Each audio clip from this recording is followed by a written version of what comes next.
Okay, so I want to now open these same questions to, I know there are people from like several different SJPs in the audience. You can also come up with like your experiences and stuff like that. And I just have a question, and also to answer the question that Sarah gave. Basically, as a Palestinian and both as like a student activist who's involved in these kinds of things, you do face that kind of fear, among other things, like just general anxiety that comes with saying something that would go against what you know is so strongly opposed in both the media, clearly by administration, in many ways. But my question is, what do you say to people who have that fear so instilled in them that they don't want to participate? Like they find it very difficult to speak up because they know that these things, that there is a backlash, So yeah, my question is, what do you say to them? Yeah. It was really powerful hearing experiences here. I actually was an SJP activist. I founded the chapter in my college, and I was very active in it. So, it's cool hearing that. But look, I think I would say the following. I think everything everybody shared is incredibly real. And many of us can probably share stories about that as well.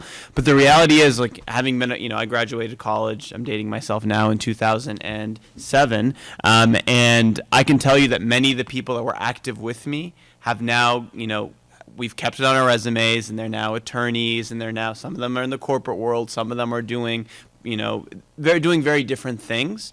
And the reality is, as the movement continues to grow, and more people stick their neck out, this is becoming more and more of a mainstream thing.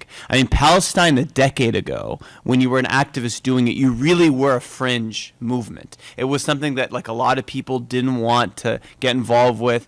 Now you're getting to the point where it's becoming, on many campuses, and you all know better than me, an issue that's being embraced by the communities of color on campus, by other activist groups. It's becoming much more a core human rights issue. And what happens is, the more and more people that stick their necks out, it's harder to cut our necks off, because we're in it together, and we've become a force. And I think the lesson from the Salida example is no other university is going to do to Professor Salida, to do to their faculty what happened to Professor Salida, because the university had to pay nearly $1 million. They were boycotted by thousands of academics. The people who fired him resigned, after litigation.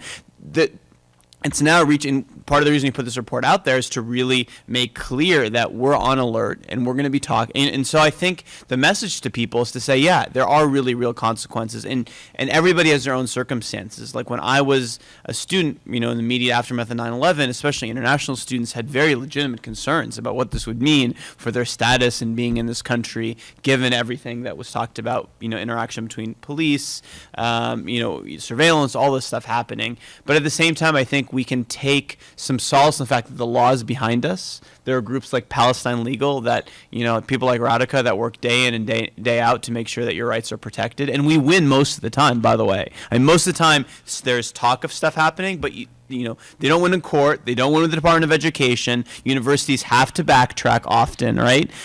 So the reality is, the movement is growing. The American Studies Association voted to boycott, right? Where I went to school, Stanford, $21 billion endowment, the Student Senate voted to divest, right? Things are changing. It's becoming much more of a mainstream issue, and it's because of brave people that have stuck their neck out, that have lost 600 Facebook friends, that have had trouble with their advisor, that now the rest of us, the cost of activism has decreased because of the bravery of people like these two here. Yeah, I guess I'll just say, I guess I have two answers, and it depends on who's asking, and if they're asking my legal advice or just my advice as a friend or a colleague. So if it's my legal advice, often, I actually have to speak the state of the affairs and give them honest legal advice, and sometimes I do get calls from untenured professors, tenure track professors who have organized an academic event that some people think are critical of Israel, and are getting called in by their tenure advisors and are questioned. And, they're like, what can I do? And I can say, well, this is your right, academic freedom, First Amendment, that kind of stuff. But the fact of the matter is that, you could still lose your job, like despite what the law says. And often, I mean, with Stephen Salaita's case, there was this really clear record that got revealed through Public Records Act requests that the university fired Steve because of his viewpoint of his speech supporting Palestinian rights. But often administrations will take steps where they're like, oh, it's not because of your views supporting Palestinian rights, it's because we didn't think your research was so good, or some other example, and they cover their tracks. And especially at a private school, you can't get access to those documents. So sometimes I do have to tell people, like, you know, this is the state of affairs, unfortunately, despite what the law says. But other times, you know, if I'm not their lawyer, I obviously want to encourage people to speak out. And I might, you know, tell my story, which is like, you know, I've been active on this issue for a really long time. I mean, since the Second Intifada, when I lived and worked in Palestine in the West Bank in 2002 and 2003. And when I was there, this was before I went to law school, I was actually arrested by the Israeli army for being at a nonviolent protest in the West Bank with Palestinian farmers who were protesting the bulldozing of their olive trees to build the apartheid wall.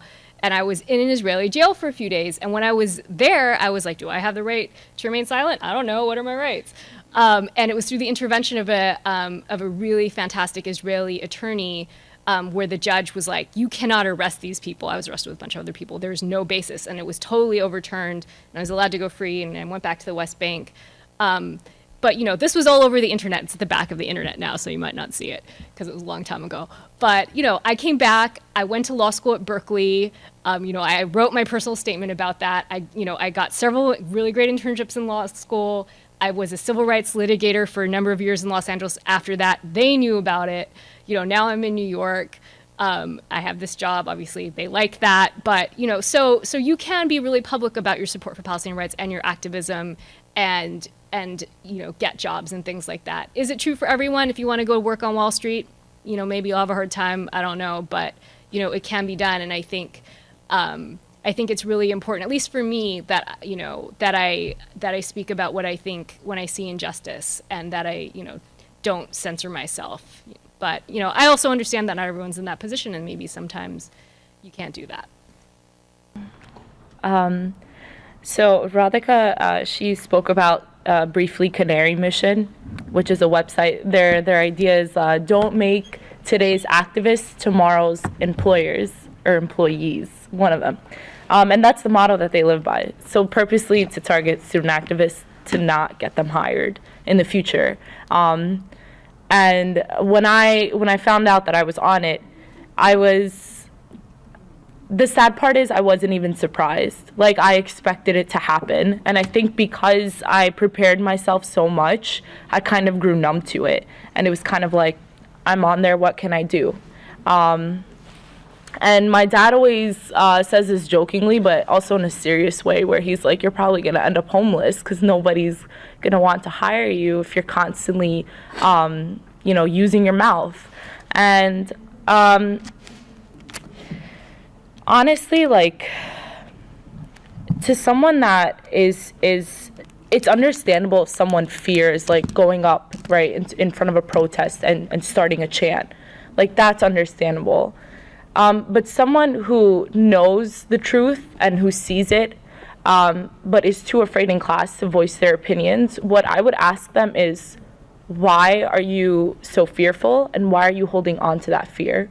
Like, really ask yourself, why are you holding on to that fear? And a lot of the times when I ask people that question, it's, well, like, I don't want my future to be, you know, I don't want my future to get messed up because I stand with Palestine, and these, like, legitimate excuses. But what I've had to come to, I guess, peace with is, no matter what happens, especially with my face being on that website and in a couple other places, right? Like, Al Jazeera interviewed me, and it's clear that, like, I stand up for Palestine. What I had to come to peace with is the reason why I was holding on to that fear of I don't want to speak out for Palestine is because I didn't have enough confidence in myself, in a sense that I didn't know if I could make it out if I like voiced my opinions.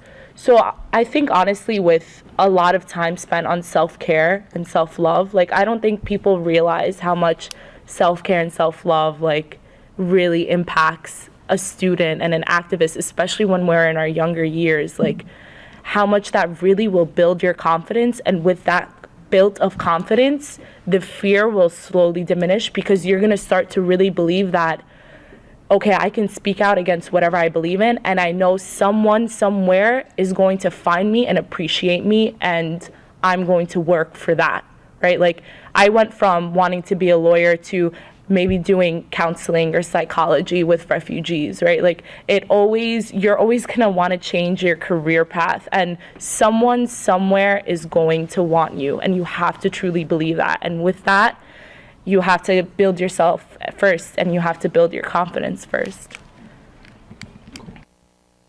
I just want to add to that answer that a lot of times I know, like, Muslim students specifically are very wary of voicing support for Palestine because, you know, they feel like they're going to be targeted, and the political atmosphere is like, you know, they don't want to be put into that because of informants and because of, you know, the state of things now. And usually what I say to that is that, like, your existence is already political. You're already just, you know, just going out with a hijab or having a name that is Muslim or something like that, it's already political. The same for Black and Latino students. Your existence is already political. You might as well speak up, you know, because it's going to affect you whether you're silent or not. So. Even your hair is political. Like, legitimately speaking, your hair is political. Like, my hair is political. My eyebrows are political, right? I have the dark Arab eyebrows. Everything in your existence is political, so use your voice. Hi, my name is Dominic. I'm not part of SGP, but I'm in solidarity with you know, the Palestinian struggle. I have more of a comment, not a question, to this. How language is kind of used to suppress, you know, those in movements. You know, the labeling of those in the Palestinian struggle as terrorist or anti-Semitic is it isn't new. You know, I'm a kind of studies major, and I consider myself a student of the movement. And I kind of think back to before the civil rights movement kind of really jumped off. There was, you know, McCarthy era and the whole Red Scare and the labeling of people as you know communists. You know back then that label was really serious, and it carried a lot of serious consequences, being labeled communist. And you know, I don't think the civil rights movement gets a lot of credit for kind of ending the whole Red Scare and the whole you know, the whole that whole scare with, because a lot of the folks in the civil rights movement were labeled as communists, but you know, they kept doing the work that they did. So I guess my entire point is, don't get boggled down by these comments. Don't feel the need to defend yourself against these comments. Keep continuing the work that you do. Don't let being labeled a terrorist or don't turn around and feel the need to defend it. Continue doing the work that you're doing. You know, so. That's all. Thank you.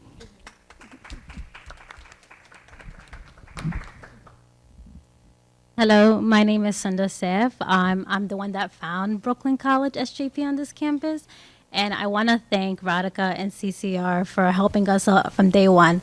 I mean, when we first started, we didn't really know much about our rights. The first year was pretty crazy. That was when we had our BDS event. If you guys heard about the investigation that went on, that was part of our repression. We had over like 300 attendees, and they claimed that we kicked out students because they were Jewish, so they wanted to file a lawsuit that we were being anti-Semitic. And as a college student, you would expect for you to experience this stuff. Like, we were on campus, and we had investigators come, and they'll take us into the room and investigate us and ask us questions. Like, this doesn't really happen in your undergrad year. So I just don't think that anyone should fear to be active or anything, because we always have help. If it wasn't for CCR, we wouldn't know our rights. And throughout the years, the administration kept adding rules that we would do on campus. Like, for example, when we had our apartheid wall, a year later they added that you can't have a six-figure piece on quad. So we're like, okay, fine, you know, if you want to add that, that's fine, but we're going to take it to the streets. So instead of doing stuff on campus, we went on the sidewalk, we would table, we would have die-ins, and no one would like bother us because, you know, this is our rights. So even if you feel like you're being limited to do anything on campus, don't be scared to take it out on the streets, right across the street from your campus. And yeah, like, so you should always be active, always be out there, and just don't have anyone like scare you from like standing up for human rights. How you guys doing? I'm Josh Gonzalez. I don't go to college, so my affiliation is humanity, I guess. You know, I'm not Palestinian, not Arab, nothing. I'm just, you know, just a kid from the Bronx, basically, is what I tell people. And more or less, I'm a concerned citizen. And, you know, for me, I don't go through your guys' struggle where, you know, you're dealing with all this ridiculous opposition. For me, it's screw the opposition. If you want war, bring it. That's how I think. You know what I mean? It's just kind of like, it doesn't matter what walls are in the way, you break through them. And basically, my question is, you know, for someone like me, who's like, you know, I don't go to college, I don't really know what the situation was. The only reason why I even knew what was happening in Palestine is because I decided to go to a protest. Me being being in that position, like what advice would you give in order to reach out to people like, because I know there's millions of people like me, right? All they need is just that little nudge in order to get that knowledge, in order to understand what the situation is, and then probably get mobilized into action. What is the advice that you guys would give? And yeah. Okay, yeah. So I know you. And you already do so much, Josh. And I think like you can even answer that question for yourself. Like this guy makes videos, right? He interviews so many of us, like student activists with Black Lives Matter, with Palestinian solidarity and all of that. And he puts them up on YouTube, like online throughout social media for everyone to see. And I think it's so admirable. And I always tell him all the time how much I admire him for working tirelessly, trying so hard. Any protest you go to for Palestine, you're going to see him there, like no doubt about it. Any SJP event, you're probably going to see him in the back. I don't know why he's in the back, but he's there. So I think like all of that, you already do so much that your YouTube videos and your audios of interviews and all of that and your Facebook, like I've had so many people come up to me who are friends with you on social media, and they're like, yo, this kid, he speaks the truth. I really like him. Like, he's getting me interested in all this stuff. And the funny thing is, like, I'm like, yo, I've been president and I've been trying to get you interested, but he makes an interview and you're interested because of his interview. And I think that's what is so admirable, is because you're like that guy from the Bronx, you might connect more with other groups of people that necessarily I won't connect with. So you're already doing so much. I mean, but if people want to get involved, you know, like look into groups that are doing their work. I mean, some like there's Adal New York, right, which is a boycott, you know, group that focuses on the BDS movement. There's Alda, which does other work as well around Palestine solidarity. There's Samadun, Palestinian Prisoner Solidarity Network, right? There's tons of groups. I mean, NYCSJP, right, which is a community group that's popping up right now. There's SJPs on every campus. Even if you're not involved with the campus, you can still come through to these events. You know, like people want you in these spaces. You know, so I mean, please like find the people. You know, like reach out to these groups. You know, or at least like keep up with them on Facebook or Instagram, whatever. You know, because it's a good way to get involved and to understand. Because people are welcoming. You know, people want more people to be involved with it. So, yeah. Thank you. I mean, the only thing I would add, I think this is what you heard was fantastic, is that, I think our role, even, I'm also not Palestinian, but I think even if you're someone who's active here, right, and don't live on the ground in Palestine or in Israel, our job is to be in solidarity with those on the ground that are working for equality and for a better life there, right? So I think what we want to do is, even if you're a university, it's an easy target. You have an institution that likely has an endowment, maybe that's invested, or that, that is hiring corporations, or that, has goods that come that are produced in the occupied territory. So I think there are a lot of ways, though, even if you're not a university student, that you can, whether through your church or through your union or through your community association, or even just through your individual presence in different networks, and it sounds like you're doing an admirable job. But for everyone else who might have that question, I think there's so many ways through your own personal network, where sharing information, talking to people, working through your institutions, there's so many ways to express solidarity, either writ large with the situation on the ground, or in individual cases of suppression where CUNY or professors, petitions to be signed, mobilizing to be had. And I think the more that, there are people in your network that won't engage with this issue because it's outside, it's not what they care about, it's not what they see every day. So the more they hear you relating what you face in your community to what's happening down there, it's different. There are different dynamics, there are different circumstances. But the more that you can sort of break it down and relate it to people in a way they understand, that's really significant. And I think it sounds like from what you're doing that. And I think the more voices like that, I think the more, and that's why the conversation is shifting, frankly, in this country.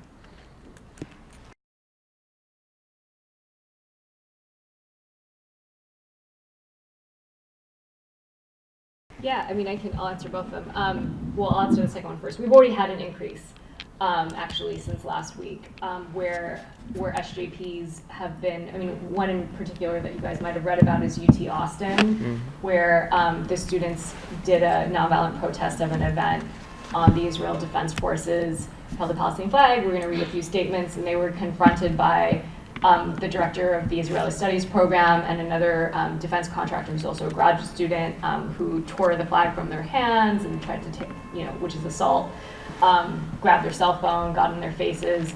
And then the following day, the professor put up a post on his on the UT Austin website, basically likening this nonviolent protest of a talk to ISIS activity and terrorist attacks in Paris and other terrorist attacks.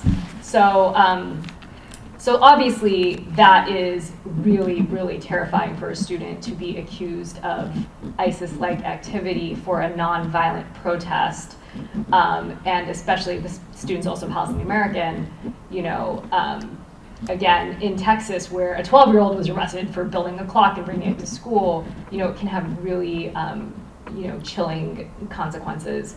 And we've had other sort of, most of our calls are confidential, so I can't actually talk about them, but this one's public, where students have, are facing these kinds of, these threats now. As far as your first question, what students can do with these kinds of things, we say document it. So first off, go to all these other talks, or at least take note of all these other talks. Oh, were there 5 other talks tonight in this building? How many of them had metal detectors? How many talks this year at Brooklyn College had metal detectors? You can talk to your friends, your other clubs. You can also file Public Records Act requests because you're a public school, so you can submit. This is something for anyone can do. You don't need to be a lawyer. It's basically a request to your university saying, I want, please tell me all of the different events during this period that were required to have metal detectors at Brooklyn College. So you can get that information. And then you can say, you can meet with your administrators and say, so, you're telling us that all events have to have metal detectors, but here's the evidence that we've gathered. Can you explain to us why our events have metal detectors, and see what they have to say? You probably have your guesses. Is it because you support Palestinian rights? Is it because there's a lot of Muslim students in your club? Who knows? But it's up to them to explain why only your events have to go through this really intense, rigorous process. And I'll just say, I totally forgot to say this at the beginning because I was kind of flustered by this whole security checkpoint thing, is that, I was actually really, really excited to come speak at Brooklyn College, and I wanted this to be our first report event when a report came out on September 30th, and I contacted Sarah, and I was like, let's do a report event, and Omar, and I was like, we wanted to do Brooklyn College first, and Steven Salida was actually in town. He's in Lebanon for the year, and we wanted Steve to talk also, and Steve was really excited, and we wanted to do this big thing here. And, there was I don't know what it was, like a 7-week wait or whatever the wait, and the paper process of actually getting an event at a public school in New York City. Why is it so hard to have a public event at a public school? Doing it at Columbia 1 week later, Columbia University, so easy. 100 people, no security, walk right in. NYU law, just go walk right in downtown. At a private school, when they could actually, legitimately say, hey, we're a private school, we're not open to the public. That is what a private school is. It should not be easier to have a public event where everyone is warmly welcomed and the community is warmly welcomed at private schools, at elite private schools in Manhattan, than at a public school in Brooklyn that's supposed to serve the community. So it's just, so if you guys don't want this, definitely call me. We can talk about what you can do. But of course, I understand that it also takes a lot of work. I mean, you want to organize your students. You don't want to be like trying to be junior lawyer, filing Public Records Act requests. So, I mean, it's a pain. So I can also see why you don't want to challenge it. Radhika, that was a great, really thorough answer. The only thing I would add is just and I probably didn't do a good job explaining it because I got into the facts of Stephen's case, but part of the First Amendment, like just in a very basic sense, is if you have two people or two entities and they're treated differently based on the content of their speech, that's against the Constitution. Just very much dumbing down the law without all the nuances, right? It's what's called a content-based restriction on speech. That's not permitted, right? So what Radhika is saying, documenting it, what you need, to make to file, if you were to ever file a case or even just to register with the university, is you need really solid proof. Because of course they're going to say, well, no, look at our policies. It says all speakers. Few universities are as and I'll say this even with the camera here, are as idiotic as the University of Illinois Urbana-Champaign, that very much said we did it because of their speech. Most universities will find some other way of saying the same thing, and I'm sure Brooklyn College is the same way. But the more you have solid documentation and the more you can say, look at what happened in all these other examples, the University of Illinois, you can now cite for what the university has had to go through because of their suppression of Palestine advocacy, you can make the case. In what form do you do that? That's a question you can raise with Radhika, with CCR. Is it, in most cases we're not going to file a lawsuit on it, but that's certainly something that in some cases, like if it's really well documented, we could have a basis to do it. But you can raise it in meetings, you could put pressure in the media, you can in many ways get the point across. And I would say, look, administrators in a lot of cases, it varies in a lot of cases. A lot of times they're not bad intentioned, frankly. A lot of times, and this is part of why we put the report out there, a lot of times they really think when they get all these emails that, oh my God, this must be something wrong with these students in this group. Or they're very scared of the consequences of, a small chance that there's something, right? But, so I think part of the obligation, in addition to sort of the stick, is the carrot, which is, schedule a time to meet with your administrators here, give them a copy of the report. If you want, bring Radhika, bring me, to sit in that meeting with you, explain the context, explain the policies, have them understand these issues, because a lot of times they don't understand the issues as well, because they only maybe have one flashpoint event where it all comes out. So there's a lot of things that can be done, but I've just emphasized what Radhika said. You guys are students. You don't have much time to do this. You're doing it in addition to organizing on 45 other issues, because there's so many issues of justice that we all need to be conscious of. And so, but I think the more that you can document things, the more options it gives you to ensure you don't have to face these restrictions. This wasn't pertaining to your question because I'm not a lawyer. But the one last thing I wanted to say is towards students to be very aware of the language that's used around us. Because although like anti-Semitic, which is something that I'm sure most of us has been called, that's very blunt and in your face, like hate speech and violent, like aggressive. That's all in your face. But a new term that I'm starting to realize that a lot of, at least like the John Jay SJPers are being called is, as well as the Black Student Union, is ungrateful. And I think that word is so heavy in itself. And it was such a huge issue, especially after the Paris attacks, when it came to people taking it to social media saying like, oh, students from Mizzou, learn your lesson, you ungrateful students, like, look at what's going on in Paris, and you guys are over here protesting about so-called racism and whatnot.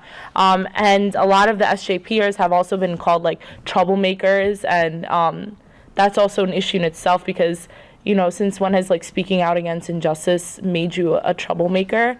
And the last thing was, because of the demonstration yesterday we had in solidarity with the students at Mizzou, Lena Wadia, again, the founder, she was saying a speech throughout the megaphone. Was a really great speech.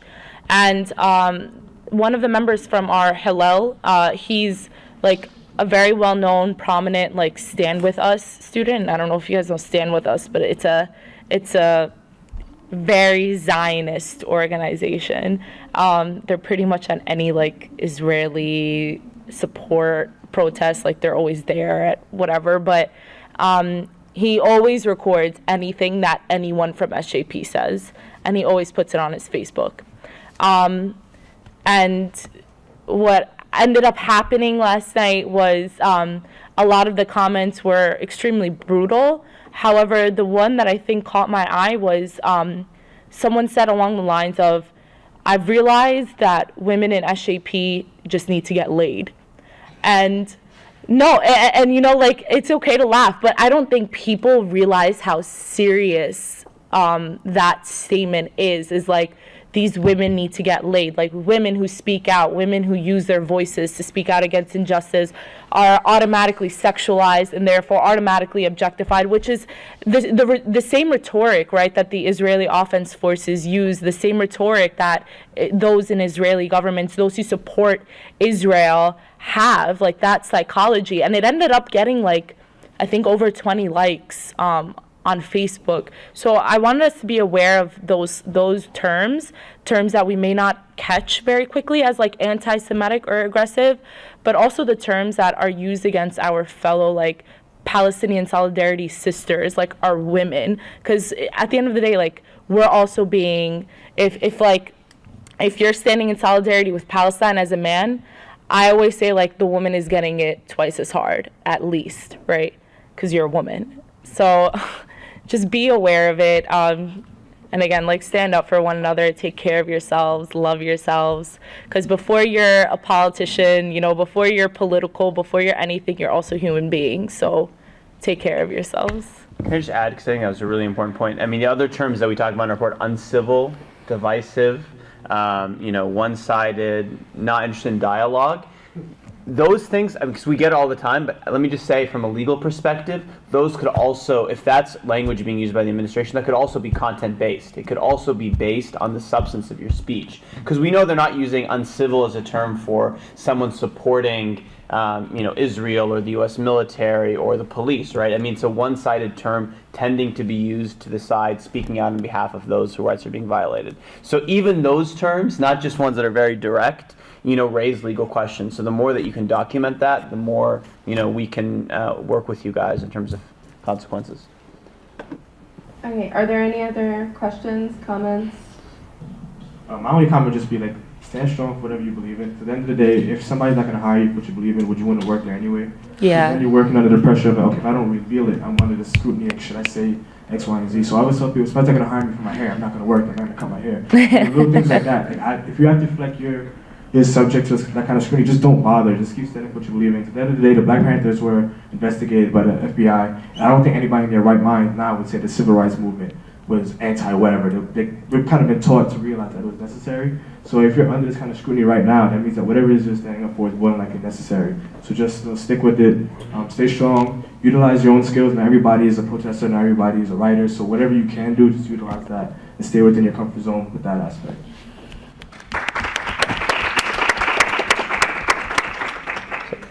Can I just add something? Because you're so right, and I think, and sorry to, I mean, we should end on that because it's such a powerful note, but I just wanted to say that history has a way of being revisionist about things. So now when you look back at like people that are considered freedom fighter in the American mainstream, they're so whitewashed and they're so made to be these peaceful guys that never challenged authorities or were never controversial, and everybody loves them and they get holidays. But like, people like Martin Luther King and Nelson Mandela, read their writings, like read what they talked about. They were very radical and they were challenging systems and they faced serious suppression, and many were jailed and many were called many names and they were hated and they were reviled, right? It's now historically, and especially the way education, I mean, it's a whole nother talk we can have about the way this is taught in high schools. They're taught to be these really nice, I have a dream speech, which is a wonderful, very powerful speech. But there really was a radical agenda and a movement behind it. And they faced suppression too, right? There's a reason why Mandela spent over 2 decades in prison, right? Because he was challenging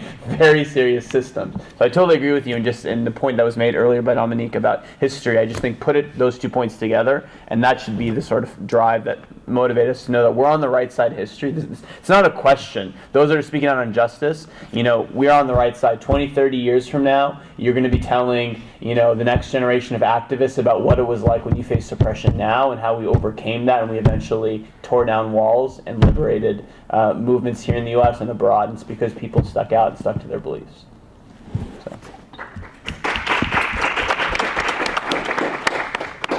So with that, I guess we'll conclude, and I just want to also echo that huge thank you to Radhika for helping us so much in the past couple of years, and a huge thank you to all of our other wonderful speakers, and to you for coming out on this really rainy day and going through everything to get in. And that's all. Good night.